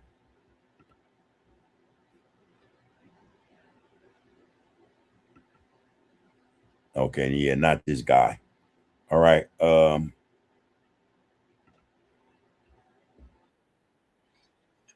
on. I've seen this goofy, and Lord knows. I love this. Check this out. To those who think the term Becky is a racial slur, the term Becky isn't racial, it's historical. Black women have been hysterical behind losing their black babies to white women in plantation homes, yet breastfeeding and raising their own children only for them to grow up and steal our black men. For them to say we cannot share the same water fountain, yet we share the same areola, gentrified our milk and somehow processed that we are not the soil God made us from. Somewhere in Alabama, Mississippi, South Carolina, Becky is using her long, bona fide tresses to secure an African-American male who has left a boy in his household to tend to her submissiveness. To escape the resilience of our tongue, the defiance of our spirit, he has left the footprint of fearing that one day the queen he thought he was ready for would dethrone him in his kingdom, so he feels more safe with her. Feels like she will suck and swallow his ego and give it back to him. Feels like she ain't gonna challenge his authority, like she ain't gonna give him a taste of his own medicine. See, this has nothing to do with race and everything to do with a reminder of how challenging it is to pronounce our names, how subtle our hair grows toward God, how we differentiate in skin tones to color spectrums. The lighter you are, the closer to freedom he can be. I agree we shouldn't use names to identify any one race, but history has called us niggers, pickaninnies, and darkies. We were once called out as slave auctions with names like Sally, Sarah, Molly, Mary, Becky, as if it were a privilege to even have one. So now, when we say our names, they have weight, they have meaning, they have the hand of God in its creation, and wisdom with every enunciated syllable. So yes, when our men are afraid of their shadows, when the smell of our sweet peach reminds him of where he came from Sankofa, Jinami, rice, diamonds, Oshun, Ashanti, Kente, cocoa butter, hot combs, cassava, head wraps, bonnets. When he forgets twerking is an African ritual dance and not sexual entrapment. When he cannot recognize the Ankh, the dialect, the wardrobe, when he cannot look at me as his black queen and see himself for the king he truly is, well, he better call Becky with the good hair. But this ain't got nothing to do with race. Y'all all right? Hey, man. Hey, man. Yeah, you come on. That's some power right there. You know, that's some power. I wanted to drop that, man. I just thought that deserved mentioning. That deserved to be played on Messaging Monday, man. You know, it's a good look, man. Black is beautiful. I tell you what, man. And our queens ain't no one like them. No one like these goddesses, man. Of that melanated persuasion. Bad, man. Baddest thing on the planet. Trust. Yeah, so yeah, we up against a lot of shit, man. You know, even our sisters go through it. Even our sisters go through it, man. And it's crazy how bad or how much they have to go through to put up with, you know. Now, by the same token, they too tend to drop the ball. You know, they tend to give up as well, you know. It's far removed for me to, you know, discuss, you know, our queens, our goddesses in a negative light, and especially just to have conversations about them without another sister present. That's just a certain, you know, that's a certain principle I have. I stick by that. We're gonna have a sister on the get down, man. Not this weekend, next weekend. You know, Lady Runt, man, out of the kitchen. She gonna come hang out with us, you know. Let her tell her story, man. She just lost her brother recently. Craig Munson. That was her brother, you know, her big brother. So we're gonna have her on, and I want to give her an opportunity, man, to reach out to the people, man, and share her experience, her story, you know, her truth with us. I think it's worthy. I think she's not just she, but all our sisters, our queens, are deserving of a platform, you know, somewhere to speak, you know, get shit off their chest, you know, get shit off their chest, man. They deserve that. All right, that being said, let's move on, man. And a shout out to you also, Lady Runt. All right, man. All right. Jerome said, man, I love what you're doing, King. I could tell you got knowledge and good research. I'm trying to attain it, man. I work for it every day. You know, there's a lot I don't know, man, and that's all right, man, because I think like, you know, when it's supposed to get to me, it's gonna get there right when it should. You know what I mean? And so you know, I'm expecting every day of something, you know, and especially something that's good or worth sharing with the people. So I appreciate you, though. Appreciate you being there. Your presence mean a hell of a lot, bro. Thank you for that. Okay, you know, of course, because they seem that we fed into this bull. Yeah, that's what I call an Uncle Ruckus. Oh, you didn't win. What they call that show, Doonberry? No, my wife had me watching that 2 weeks ago. I never watched the cartoon. It was on the tip of my tongue just now. The little brothers, you know, it's a crazy show. The Uncle Ruckus. It was Samuel L. Jackson, you know. Oh my God, looking like Django up in that thing. That boy that in Django. Damn, I forgot the name. It's something it's a Boondocks. Yeah, I think it's Boondocks. There you go. Watched it for the first time, man, about a week ago. Never watched a show in my life. You know, and it's very controversial, you know. And I could see, you know, that both sides of the coins are at work there. You know, you have that side, that revolutionary ready to go. And then you have that side, hey, man, wait a minute, can we all get along? You know, hey, man, I like this, I like that. You know, hey, I want to live, you know. And then you got Uncle Ruckus, you know, cold thing, man. That show's a cold show. Anyway. Rakufu said, man, at this point, we black people in America have a problem that will not go away. That is not one country that's black has for the last 300 years have created a nuclear army. That's true. And, you know, the coldest part about what you said, I thought about this last week, Ra. South Africa had a nuclear weapon, right? But soon as they transitioned into the people's movement, the people's government, they took their nuclear bomb. South Africa don't even have a nuclear weapon anymore, because the whites aren't in power. You know what I mean? You have other, what some would call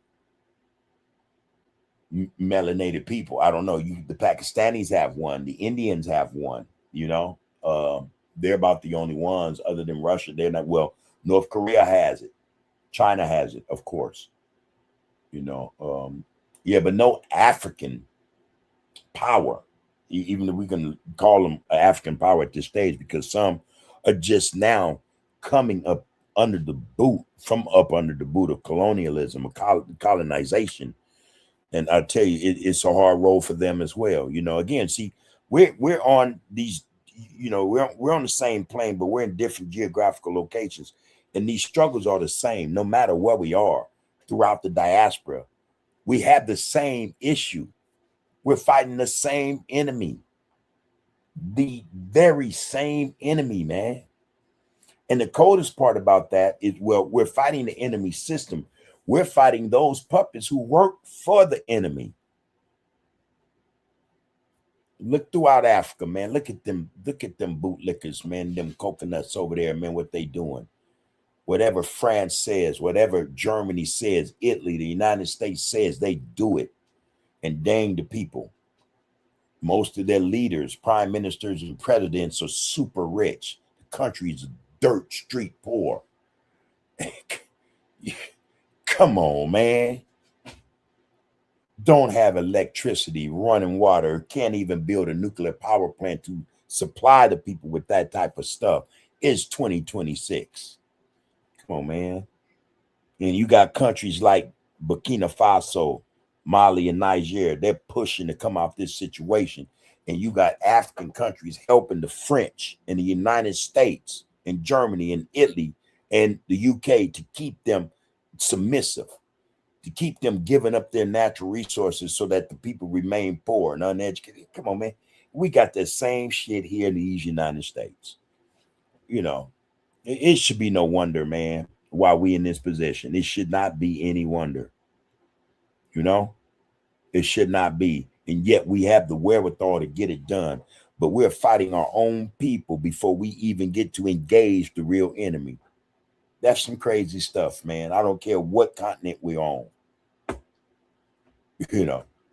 We can't even get to those who done all this to us, man. For those lackeys and bootlicks, what I'm saying, wanting to get in front of the master. We got this fight for you. You got a problem with that, master? We'll take care of it. That's how they do, even in this country. The so-called boule, the gatekeepers, the politicians. Don't worry about it. We'll handle it. We'll take care of them. We'll get them to vote the way we want them to vote. We'll get them to calm down. We'll get them to remain peaceful.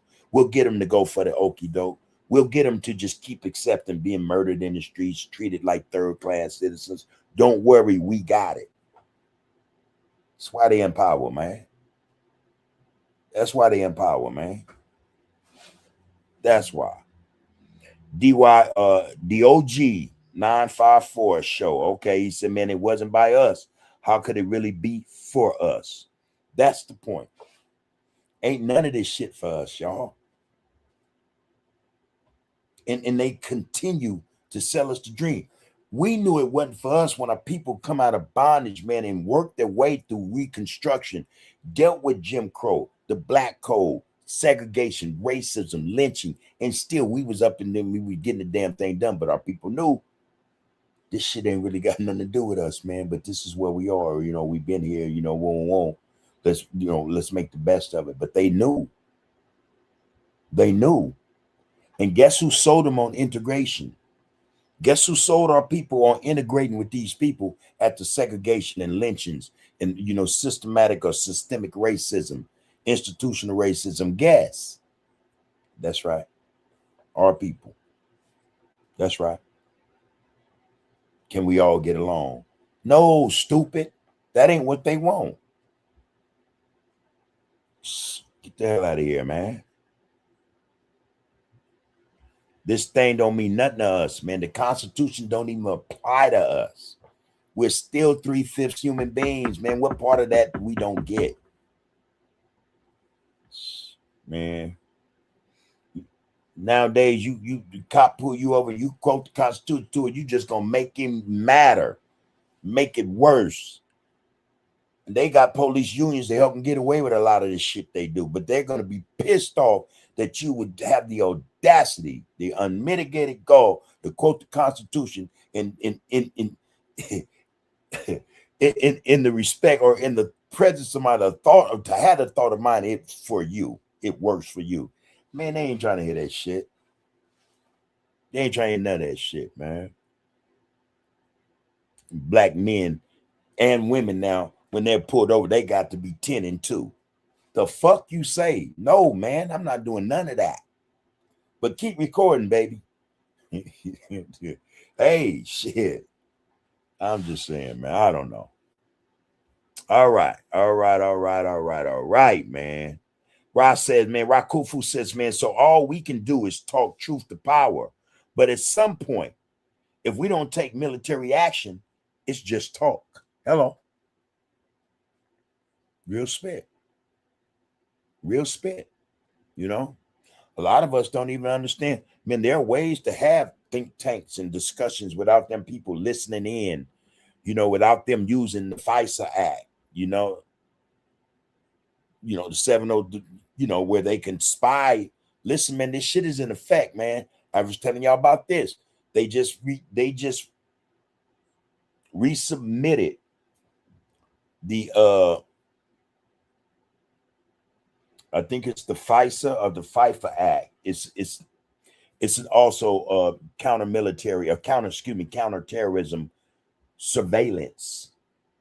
All right. It was created for them to spy on the so-called terrorists. And there's no bigger terrorists on the face of the planet other than the United States government, man, its military and the Israeli regime. Let's get that out the way right quick. All right. All these other people, these are just, you know, that's propaganda. Anyway, they established it for that so-called terrorists in the Middle East or wherever they are around the world. The bill, its lifespan was up. Do y'all know last month, man, them CBCers, Congressional Black Caucus members, went and voted to allow that thing to be renewed? They call it cleaned. To have it cleaned and then resubmitted, put back out into, you know, society. Guess where they are okay with it being put now? In the black community. I'm not making this up, y'all. It's out, it's in the news. We can go find it. Any of you guys can go look it up and see each and every one of them CBCers, Congressional Black Caucus members, voted to allow that thing to go back and be put into black communities. And so the authorities, you know, the FBI, whoever wants to use it, say, okay, we just want to look at LBM. We want to monitor Black Lives Matter. Come on, y'all. That means the Panthers and any other black militia or paramilitary organization or group. They're going to spy on you. All this shit is happening for a reason. All right, let me move on. Anyway, but yeah, you got that right, man. That's the only way. That's the only way, you know? Because I even think that we separate, we unplug. Do you know these people are so audacious and so stuck on themselves that they would think, I think that they would think to make us participate. You know, I think that. I really think that. Under duress, coercion, death, incarceration, whatever it takes, y'all gonna participate. This is our system. We need y'all. Yeah, we need that. We need men there. We need the military. Lisa Moore, how's the queen? She said, Grand Rising, Brother Bud, blessings to you and the family, peace and love to the kings and queens in the RGC. B1 is black first, y'all. That's the motto. That should be the chant, the get down. Black first. One army, y'all. Rakufu saying, unfortunately, since slavery, all we do is talk truth. Well, I tell you, after slavery, you know, our people all over this country created hundreds of Black Wall Streets. so to speak. That was the last great thing we did, man. But because we were just thinking in terms of, pulling ourselves up by our bootstraps, we didn't think enough to establish a military as well, knowing how these people are, having just made it through, survived the most atrocious thing done to mankind in modern days or in modern time, survived that shit. How the hell they didn't have a damn military? I tell you that's one thing that pisses me off about that whole thing. They didn't have a damn military.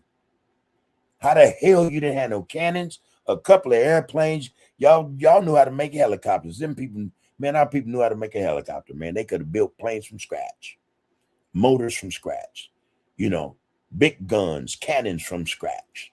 They didn't have a damn military, man.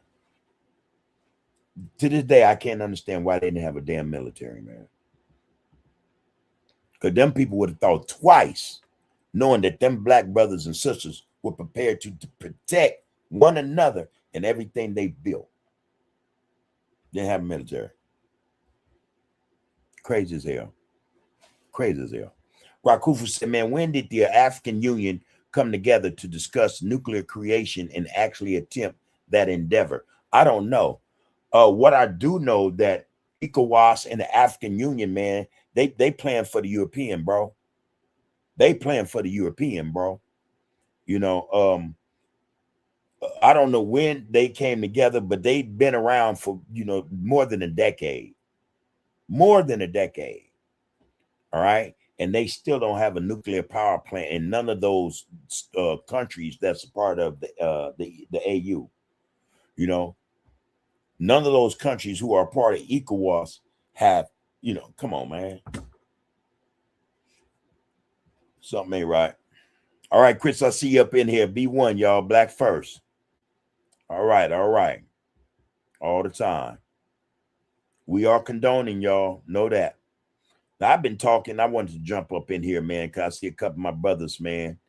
And peace and prosperity to all you brothers and sisters in this. Get down. Good to see y'all here. Good to see y'all here, man. Okay. Rakufu said, when it comes to physical fighting as a whole against those that rob and oppress our inspirations, we have very little energy to that cause. Chris said, man, we like to show off on each other. What they showing off brings this, what they showing off brings disgrace. That's true. Oh, we quick to do that, put a demo on one another, man. Real quick. Jerome said, man, we need Black Wall Street back in every state. It needs to be in every single state. And that's the start. But there has to be a program for it. There has to be something in place to where it functions to serve the people and the people only, the people's economy, the people's needs only, not to serve the U.S. government or the Treasury, not to serve their form of capitalism. It has to be put in place in such a way to where it serves only us. It serves only us. That's how important this shit is, man. I think that's how important I think it is, man.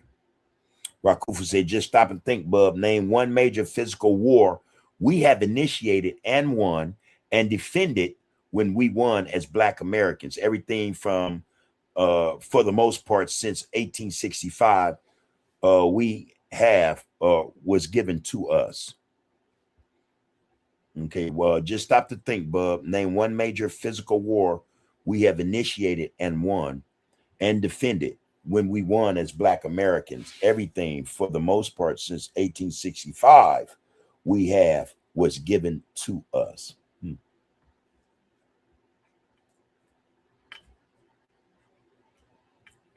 The last part I'm trying to reconcile with that. For the most part, since 1865, we have was given to us. Everything, for the most part, that we have since 1865 was given to us. I'm trying to reconcile with that, and maybe tomorrow I got an answer, but I don't want to jump out there like that. I have to really chew on the question, make sure I'm getting what you're saying. B60 said, man, united we stand, divided we fall. Not survival of the fittest, but fitting all to survive. That part. That's all I'm saying, bro.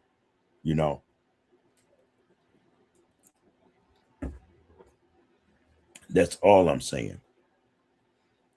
And Jerome said, that's them. That's them, Uncle Ruckus, motherfuckers again. Your death does not hold me, and I do not fear it. And that's the thing I think a lot of our brothers do, unless it's each other. You know, if death is presented by the hand of one of us, we ain't got no fear. You know what I mean? We, hey, man, come on, let's see if I meet you there or whatever, you know what I mean? But at the hand of, you know, they crying and hell, please don't kill me, please, you know, get the hell out of here, man. That's when they fear it.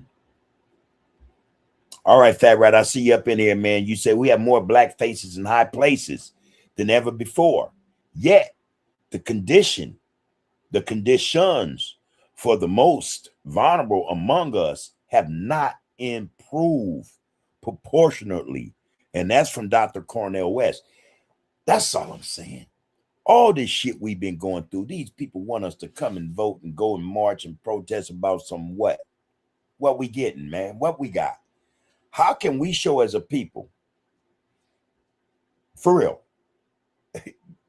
that our status, our station here in this country has improved in the last 70 years, you know, since the so-called civil rights movement that had supposedly we accomplished a great deal as a result of.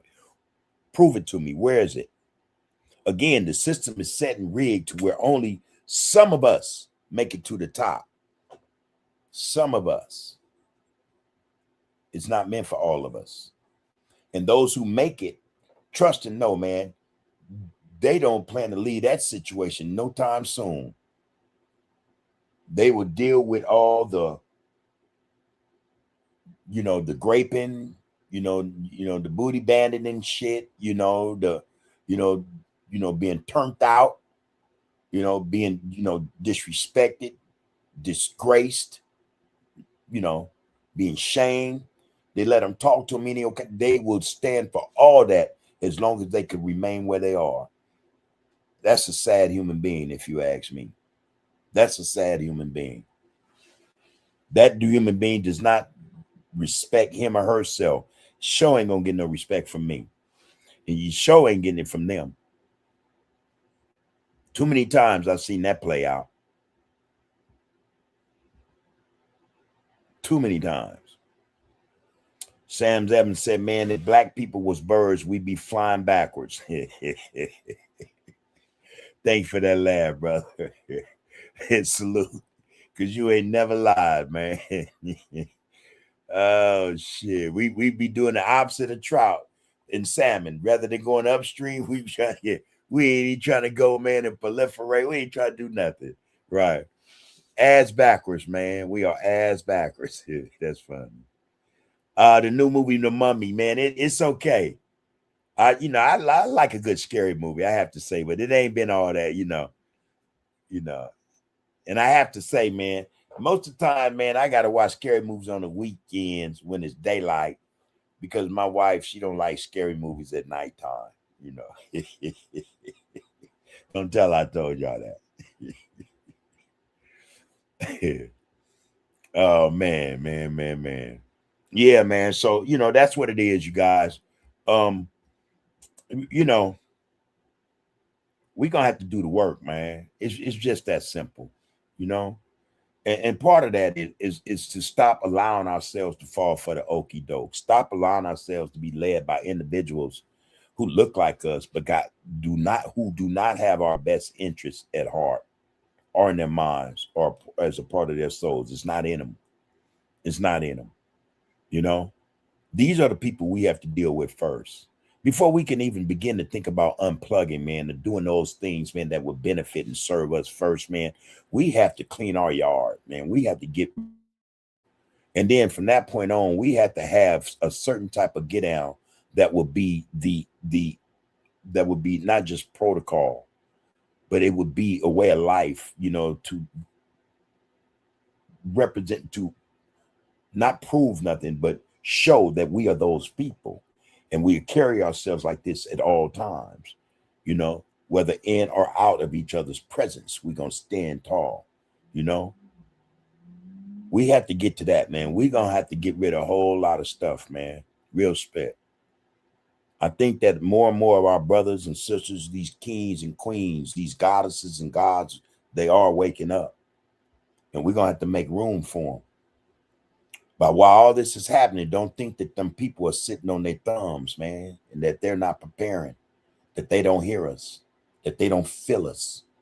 You know, their frequency ain't that high. You know, they don't understand the vibe, but they got enough people in their circles to tell them what's happening.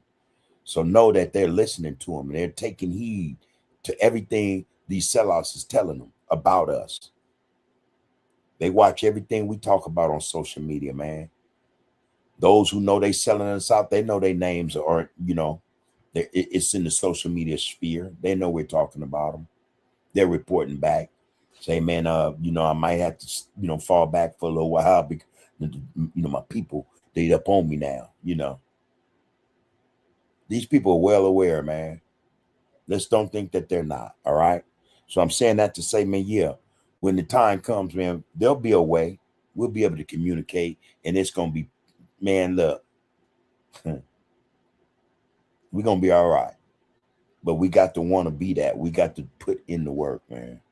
We got to put in the work.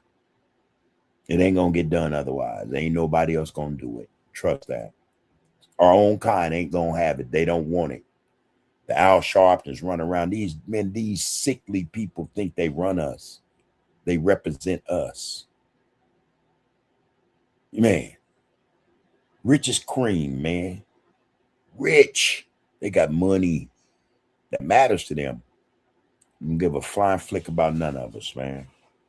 All right, but that said, look, Fat Rat said, man, Elon, that's a slippery slope, bro, because we don't produce shit. So we're at call of every producer, whether they hate or not. If the enemy didn't sell us toilet paper, most of us wouldn't have a crap. I don't know. I beg to differ. But yeah, I get your point. Your point is what needs to be addressed. I get it. Again, blacks don't produce anything. You're correct, Fat Rat. However, we produce that which buys what's produced.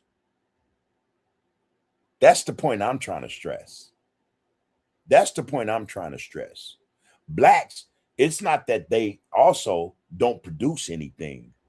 It's just that blacks who innovate, who create, who invent, don't get the same financial backing as opposed to those who got buku money would go and help prop up, build a facility and start a production for somebody else.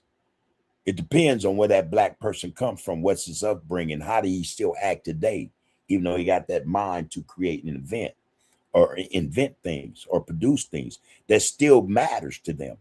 You know, they didn't do that in their circles, so they can't be trusted. But my point again is we have the wherewithal to buy all these products that they create or that they put out there, they produce. That same currency could be utilized to produce something to help facilitate our innovators, our inventors, our creators. That's my point, bro. That's all I'm stressing. You know what I mean? Yeah, I get it. You know, I think the slippery slope is to continue trying to go up that slope, man, and they pour oil on it. We'll never get to the top. That's the slippery slope. You know, get off of that slope. Stop trying to climb that slope, that hill, that mountain. You know, create our own shit. We have the financial wherewithal to do that. We consume. We are consumers, the number one consumers, $2 trillion annually. Come on, man. Come on, man. We don't need Elon Musk's Tesla. We don't. We got brothers in Africa building automobiles, electric automobiles, look better than that. Actually perform better. We got brothers and sisters here who can do that shit. They don't have the facilities. We got the money for the facilities and we don't even know it, man. That's my point. That's the only point I'm trying to stress, bro. We could do for self if we choose to. We have to want to do for self. We want to have to stop looking at them as our only means of getting shit done, or the only reason why we have what we have is because of them. They got everything. No, man. We got to stop looking at shit in that respect. You know? We can produce whatever the hell we want, man. We don't even realize we have the currency to do that. We have the currency to do every bit of that. We want to produce movies. We want to, produce music. We want to create universities, man, build factories, assembly factories, assembly lines. We want to produce things. We could do that. And we got the money. That's the part we're not getting. For whatever reason, we're not grasping that. We're not grasping that. Get to that. Get to that, man. And we're going to be all right.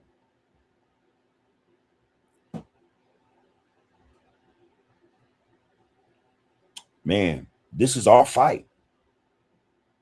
And yeah, man, if we continue to let the Elon Musks of the world, man, continue to control us and be anywhere they want to be because they got it and we don't, we're going to continue to experience this shit. We're going to continue to be in this situation. You go on Fat Rat to say, man, all under our fingernails. We have always been the few who move the ignorant masses. The wherewithal, y'all. The wherewithal. Don't nobody do what we do. And we, men, for real, y'all, we do most of what we do with nothing. With nothing. Man, ain't nobody like us, man. And we need to start understanding that, man. We're the best of the best. We are the cream of the crop.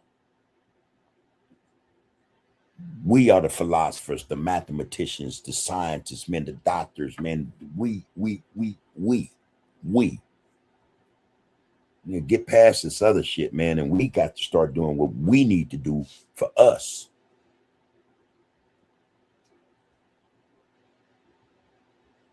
We still in this same shit, y'all.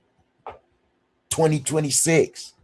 And we will let people tell us things are better. You guys are doing so much better since back when, since the 70s, since the 60s. You guys are doing so much better. Improvements all across the board. Bullshit, man. That's bullshit. Bullshit.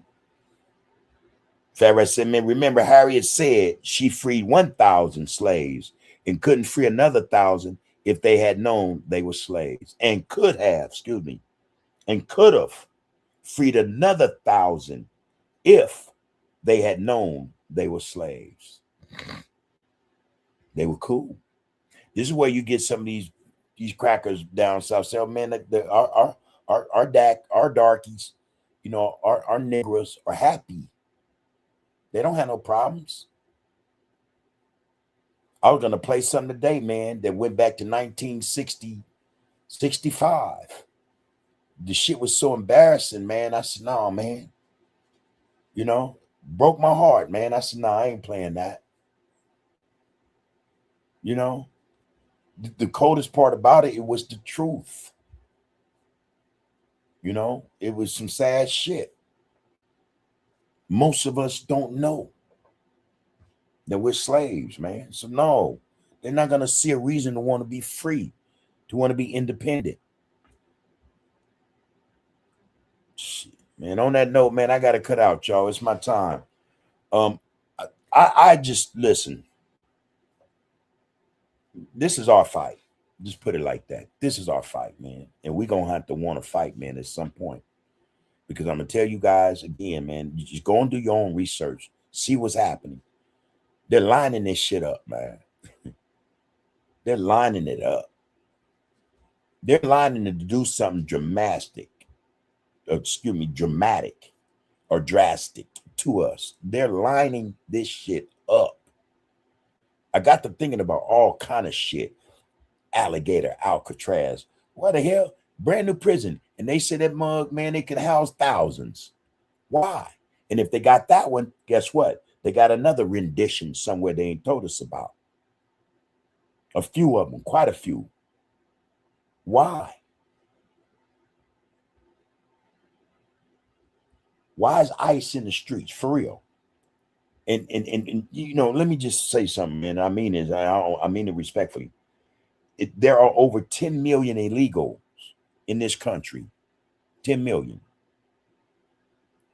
And they haven't even took maybe 1 million or sent them wherever, you know, a couple million, you know. So I'm thinking, okay, they stopped doing, what's going on? What's going on? You know, I understand that Trump's okay. I'm gonna stop messing with the farmers for right now because blacks won't go back in the fields. What's going on? We got to figure this shit out, man, because I tell you, it ain't hard to. But the point is, if we don't get on top of it, man, they gonna come down on us, man, like a fog. It's gonna be subtle as hell. They're gonna creep right in on us, man. And most of us gonna be caught with our pants down, man. And that'll be the end of that, you know. But hey, man, we got to get together. We got to get it together, all right? I see you up in there, Smoke. Peace, prosperity, bro. Yep. You say we have to be non-combative against this fascist government. All right, you know what fascists are, right? Fascism. They're the police state, man. That's look, man. You could be non-combative all you want. That ain't gonna stop them from being combative and murderers, genocidal. You know, that's just what they do. That's what that is. That's what the police state is all about. That's what, you know, Germany was to them people. You know, Mussolini and his guys to those people. You know, they you know, there's no appeasing, placating a fascist government. They'll find a reason. Read the book 1984, people. Check it out. Just give it the time of the day. Get the ebook. Let them read it to you to get to understand, man, or get to the point of understanding what's really what's happening, man. You know. But on that note, I'm gonna cut out, man. Enough said. Peace and prosperity to each and one of you brothers and sisters. You know, it's just love and respect. You know, it's about the people. That's where I'm at with it. All right. Take care of yourselves, man. Take care of each other. Love yourself. Love each other. Do us no more harm. All right. Let's do us no more harm. Let's work on that. You are, you have been, and you will be under the groove. Power is in the people, everybody. Power is in the people. Count the names, count the bodies, count the victory. Cullen Hughes, Hearst, and writing future history. From the Apollo to the Borough to the Sphere.